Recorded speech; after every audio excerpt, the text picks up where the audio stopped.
दोस्तों, जय माता। दर्शकों, नवरात्रों में पहन लेना अपने गले में इस पेड़ की जड़ को। भाग्य आपका सातवें आसमान पर होगा। जहां भी जाओगे दौलत पीछे पीछे आएगी। दोस्तों, हिंदू संस्कृति में कई तरह के पौराणिक मान्यता को महत्व दिया गया है कि कई ऐसे पेड़ पौधे होते हैं जो कि काफी शुभ माने गए हैं। कई ऐसे पेड़ पौधे होते हैं जो कि हमारे जीवन में चल रही परेशानी को दूर कर देते हैं। खास बात यह है कि पेड़ पौधे की न सिर्फ लोग पूजा करते हैं बल्कि औषधि के रूप में भी प्रयोग करते हैं। यह कई प्रकार की बीमारी को ठीक करते हैं और वेद पुराणों में भी कई प्रकार के पेड़ पौधों का उल्लेख है। जैसे कि तुलसी का पौधा है, पीपल का पौधा है। इसका बहुत ही ज्यादा आध्यात्मिक महत्व होता है। तो अगर आपने देखा होगा, हम सब पीपल की पूजा क्यों करते हैं? हमें पीपल की पूजा क्यों करनी चाहिए? वट सावित्री व्रत रखते हैं जो माता बहनें, वह पीपल की पूजा क्यों करती है? क्योंकि पेड़ पौधे में कुछ ऐसे अलौकिक चमत्कारी शक्तियां होती हैं जिसके दम पर कुछ समय में, यानी कि कम समय में, आपको अच्छे परिणाम मिलते हैं। तो आज मैं आप लोगों को नवरात्रि के समय में ताबीज में भर करके पहन लेना इस थे कि जड़ बंद किस्मत के ताले खुल जाएंगे, इस वीडियो में बताऊंगा। देखिए, यह जो नवरात्रि का समय होता है, मां दुर्गा की कृपा प्राप्त करने का, इनसे आशीर्वाद प्राप्त करने का सबसे अच्छा समय माना गया है। जो व्यक्ति रिद्धि प्राप्त करना चाहते हैं, सिद्धि प्राप्त करना चाहते हैं, शुभ एवं लाभ को प्राप्त करना चाहते हैं, धन धान्य की कामना हो, धन धान्य से समृद्धि होना चाहते हैं, आरोग्य की प्राप्ति करना चाहते हैं, अगर आप चाहते हैं आपके जीवन से दुर्भाग्य दूर हो जाए, कीर्ति की प्राप्ति हो, शांति की प्राप्ति हो, आपको मान सम्मान की प्राप्ति हो, तो आप एकदम सही वीडियो में आए हैं। आपको कहीं भी जाने की जरूरत नहीं है। आज मैं आप लोगों को नवरात्रि के समय में धारण किए जाने वाली 5 जड़कर बारे में बताऊंगा। 5 जड़ में से कोई भी एक जड़ अवश्य धारण करना। जितने भी मैंने लाभ इस वीडियो में बताए हैं, वह सारे लाभ आपको मिलेंगे। पेड़ पौधों में बहुत ही ज्यादा चमत्कारिक शक्तियां होती हैं। आप माने या ना माने, हमने जीवन काल में कई बार औषधि का प्रयोग करके बहुत सारे साधक की बीमारी को ठीक करा है और बहुत सारे पेड़ पौधों का प्रयोग करके कई लोगों की समस्या को, जटिल से जटिल समस्या को हमने चुटकियों में समाप्त करवाया है। तो जो पेड़ पौधे होते हैं, कहीं ना ही धार्मिक दृष्टि से ले लीजिए, चाहे अध्याय में दृष्टि से ले लीजिए, हमें फायदा पहुंचाने का काम ही करते हैं। सर्वप्रथम तो आपको नवरात्रि के 9 दिन इस पेड़ पौधे की जड़ को ले आना है। अगर नवरात्रि के छठे दिन इस वीडियो को देख रहे हैं तो नवरात्रि के छठे दिन भी इस पेड़ पौधे की जड़ ला करके आप जो है अपने घर में पूजन करके धारण कर सकते हैं। लेकिन अगर नवरात्रि के 9 दिन आप इनकी पूजा करके को धारण करते हैं तो फिर अति उत्तम है। आपको हर सारी चीज प्राप्त होगी जो चीज आप प्राप्त करना चाहते हैं। दोस्तों, महंगे रत्न पहनने की बजाय अगर आप जो है इन पेड़ पौधों की जड़ों को धारण करते हैं तो उससे अच्छा आपको परिणाम मिलेंगे, का रिजल्ट मिलेगा। कहीं ना कहीं रत्नों में मिलावट होती है, कहीं ना कहीं रत्नों में त्रुटि होती है। लोग आपको बेवकूफ बना सकते हैं, लेकिन पेड़ पौधे से आपको कोई बेवकूफ नहीं बनाएगा। इसकी जड़ से, क्योंकि स्वयं आप इसे जो है अपने हाथों से उखाड़ करके लाएंगे और इसे आप धारण करेंगे। तो मैं आप लोगों को नवरात्रि के समय में लाए जाने वाले पेड़ पौधों की जड़ों के बारे में बता रहा हूं, जिसे आप जो है ला करके धारण कर सकते हैं। दोस्तों, सर्वप्रथम तो इन पेड़ पौधों की जड़ों को लाने के बाद आपको क्या करना होता है?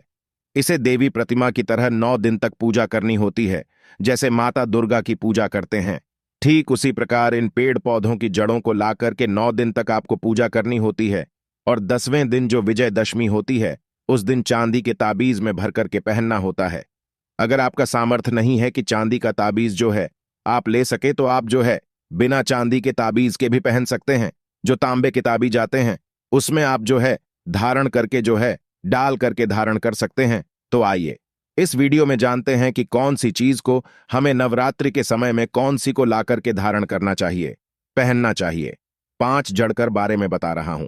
जानकारी बताने से पहले, वीडियो में आगे बढ़ने से पहले आप सभी दर्शकों से गुजारिश करना चाहूंगा, वीडियो में बताई गई जानकारी पसंद आएगी तो वीडियो को लाइक करें, चैनल को सब्सक्राइब जरूर कर लेना, और हां दोस्तों, कमेंट बॉक्स में अपनी राशि भी डाल दीजिएगा। अगर हमारे पास कोई उपाय होगा तो वो आकर हम आपके कमेंट में रिप्लाई करके बता दें। कि दोस्तों, आइए जानते हैं। सर्वप्रथम तो आपको चमेली की जलाना चाहिए। चमेली की जड़कर बेनिफिट बताना चाहूंगा, फायदे बताना चाहूंगा। चमेली की जड़ में दैवीय शक्तियां समाहित रहती हैं। आपने देखा होगा, चमेली का तेल है, हनुमान जी महाराज को समर्पित होता है। इसमें हनुमान जी महाराज की दैवीय शक्तियां रहती हैं। जो लोग माता लक्ष्मी की कृपा प्राप्त करना चाहते हैं, लक्ष्मी सिद्धि प्राप्त करना चाहते हैं, जो लोग सिद्धि प्राप्त करना चाहते हैं, मंत्र को सिद्ध करना चाहते हैं, जो व्यक्ति आरोग्य रहना चाहते हैं, ऐसे व्यक्ति चमेल की जो चिड़ होती है इसे अवश्य लाना चाहिए। चमेली की जो है इसे नवरात्रि के पहले ले आना या फिर नवरात्रि के टाइम में भी ला सकते हैं। और इसकी 9 दिन आपको पूजा करनी है। 9 दिन नहीं कर पाते हैं तो कम से कम 1 दिन पूजा कर सकते हैं। इसकी पूजा करने के बाद इसे चांदी के ताबीज में धारण करना होता है। आपको दशहरे के दिन इसे चांदी के ताबीज में धारण करना होता है, तो इसे दैवीय शक्ति की प्राप्ति होती है, अलौकिक शक्ति की प्राप्ति होती है। हनुमान जी महाराज की कृपा बरसती है, आप हमेशा निरोग रहते हैं। दूसरे क्रम में आता है लड़जीरा नाम का पौधा, हमारी वीडियो में देख लीजिए। इस प्रकार का होता है। लड़जीरा पौधा कई जगह से चिड़चढ़ा के नाम से जानते हैं। कई लोग इसे अपामार्ग बोलते हैं। अब इसे अपामार्ग क्यों बोलते हैं? क्योंकि इसके जो बीज होते हैं उल्टी तरफ होते हैं, ये सीधे नहीं रहते। आप में से अधिकतर जितने भी लोग हैं बीज देखे होंगे, फल के वह सीधे तरफ होते हैं, लेकिन यह उल्टे होते हैं, इसलिए इसे अपामार्ग कहते हैं। अर्थात यह दुनिया से उल्टा चलता है। अपामार्ग का संत महात्मा लोग सबसे ज्यादा प्रयोग करते हैं। दोस्तों, अपामार्ग जो होता है इसके बीज का खीर बना करके खाने से 30 दिनों तक बिल्कुल ही पेशाब पानी, यहां तक कि जो शौच क्रिया होती है वह बंद हो जाती है। तो साधना करने वाले जो संत महात्मा रहते हैं, हिमालय में अधिकतर हमने देखे हैं, ऐसे लोग अपामार्ग के बीज की खीर बना करके खाते हैं। लंबे समय फिर साधना करते हैं। इन्हें खाने के बाद भूख है, प्यास है या फिर एक प्रकार की शौच क्रिया नहीं सताती, तो इसे कफ है। चाहिए कैसे धारण करना चाहिए? तो नवरात्रि के समय में 10वीं तिथि में आपको इसे धारण करना होता है। इसके धारण करने के बाद यह शत्रु का नाश करता है। और एक खास बात, जो लोग जैसे वशीकरण प्राप्त करना चाहते हैं कि सभी लोग उन्हें देख करके सम्मोहित हो जाए, उनके चेहरे से नजर ना हटाएं, उन्हीं की बात माने, तो ऐसे व्यक्ति जो चिड़चिड़ा है, अपामार्ग है, इसकी जांच जरूर धारण करें। इसकी जड़ धारण करने के बाद अध्यत्म उन्नति होती है, बंद किस्मत के ताले खुलते हैं। दोस्तों, आप जहां भी जाइए लोग आपको देख करके आकर्षित होंगे, आपके वशीभूत हो जाएंगे, तो यह अवश्य धारण करें।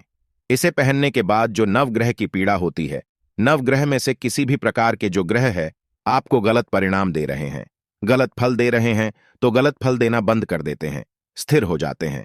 दोस्तों, तीसरे क्रम में आते हैं बरगद की जटा। अब पिछले वाली वीडियो में बरगद की जटा के बारे में भी एक वीडियो बनाया हो। यह बंद किस्मत के ताले को खोलती है। बरगद की जटा है, अध्यात्म दृष्टि से बहुत ही पवित्र है और हमारे हिंदू धर्म में बरगद को देव वृक्ष माना जाता है। देव वृक्ष क्यों कहा जाता है? क्योंकि वट सावित्री के दिन आपने जरूर देखा होगा, इनकी पूजा होती है।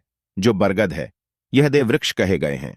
इनमें समस्त देवी देवताओं की शक्ति समाहित होती है, बसी हुई होती है। जो बरगद वृक्ष है इसमें पत्र का भी वास होता है। बरगद का वृक्ष भगवान शंकर का स्वरूप कहा गया है। तो अगर बंद किस्मत के ताले खोलना चाहते हैं, अपनी अध्यात्म उन्नति करना चाहते हो, तो नवरात्रि में 9 दिन पूजा करने के बाद बरगद की छतें अवश्य धारण करना। बरगद की जटा धारण करने के बाद आपको 20 से 25 चमत्कारिक फायदे मिलते हैं, जो कि मैं वीडियो में आप लोगों को पिछले वीडियो में बता चुका हूं। वह वीडियो जाकर के आप देख सकते हैं। दोस्तों, चौथे नंबर पर आते हैं सफेद मदार की जान। अब सफेद मदार की जड़ क्यों धारण करनी चाहिए? जो मदार है सफेद कलर की, यह भगवान गणेश जी के स्वरूप कह गए हैं और मैं हर दिन वीडियो में बोलता हूं और आज भी बता रहा हूं। जो 11.5 वर्ष पुरानी सफेद मर्द की जड़ होती है, यह भगवान गणेश की सूंड की आकृति ले लेती है। आपने कई मंदिरों में देखा होगा मदार के गणेश जी बनाए जाते हैं। मदार के जो गणेश जी हैं इन्हें बहुत ही ज्यादा फलकारी कहा गया है। ये तत्काल अपना फल प्रदान करते हैं। भगवान गणेश जी को रिद्धि सिद्धि शुभ लाभ के स्वामी कहे गए हैं। तो अगर आप रिद्धि सिद्धि शुभ लाभ धन वैभव प्राप्त करना चाहते हैं, तो मदार की जड़ नवरात्रि में ले आना। इसकी 2 से 5 दिन 9 दिन तक पूजा कर देना। इसके बाद 10वीं तिथि को धारण कर सकते हैं, पहन सकते हैं। इसमें आपको बहुत ही ज्यादा लाभ मिलेगा। जो मदार है यह भगवान गणेश जी के स्वरूप कह गए हैं और मदार धारण करने के बाद नवग्रह की जो पीड़ा होती है समाप्त हो जाती है। खासकर जो बुध ग्रह आपको गलत परिणाम दे रहे हैं, तो गलत परिणाम एना बंद कर देते हैं। दोस्तों, अंतिम में आते हैं अपराजिता। अपराजिता क्यों धारण करना चाहिए? जो अपराजिता है इसके पुष्प माता लक्ष्मी को अत्यंत प्रिय है। अपराजिता के पुष्प माता लक्ष्मी को बहुत ही ज्यादा प्रिय है और अधिकतर लक्ष्मी पूजा में अगर आप माता लक्ष्मी को प्रसन्न करना चाहते हैं, चाहकर भी माता लक्ष्मी आपके द्वारा पर नहीं आ रही है, परेशान हो चुके हैं, जिसके कारण आपकी जो दैनिक स्थिति है खराब हो चुकी है, तो अपराजेय का जो पौधा है इनकी जन्म धारण करें। इसे चांदी के ताबीज में धारण करने के बाद फिर लक्ष्मी की कृपा प्राप्त होनी शुरू हो जाती है। बंद किस्मत के ताले खुल जाते हैं। नौकरी चाहिए, नौकरी की प्राप्ति हो जाएगी, यानी कि बंद किस्मत के ताले को खोलने का काम करता है। आपकी अध्यात्म उन्नति करते हैं। मानो या ना मानो, धर्म अपनी जगह है, आधी बूटी की शक्तियां अपनी जगह, आप माने या ना माने वह अपनी जगह है जो लोग मानते हैं। देखिए, टोने टोटके की दुनिया में विश्वास होना जरूरी है। जो लोग मानते हैं उनके लिए भगवान है, जो लोग नहीं मानते तो पत्थर समझते हैं, यानी कि भगवान आपके सामने भी खड़े हो तो भी पत्थर तुल्य है। अगर आप भगवान को मानते हैं तो पत्थर भी आपके लिए भगवान जैसा पूजनीय हो जाता है। लोग तो भगवान श्री कृष्ण और भगवान राम को भी आज झुठलाते हैं। सब एक देव मनुष्य बोलते हैं, तो आस्था के ऊपर यह सब जितने भी मैं आप लोगों को तांत्रिक वस्तु बताया हो, पेड़ पौधों की जानकारी बताया, यह आस्था के ऊपर निर्भर करता है। आस्था है तभी यह आपको अच्छे परिणाम देंगे। आस्था नहीं है तो यह आपको कुछ भी परिणाम नहीं देंगे। तो अपना भाग्य परिवर्तन करने के लिए, अपनी किस्मत में परिवर्तन होते हुए देखने के लिए, अपनी आध्यात्मिक उन्नति करने के लिए यह अवश्य धारण करें। सदा आपको सुरक्षा प्रदान करेगी। यह मित्र की भांति मदद करती है, आपका हमेशा साथ देती है। तो ये थी छोटी सी जानकारी। आपको पसंद आई हो तो वीडियो को लाइक जरूर करें। धन्यवाद।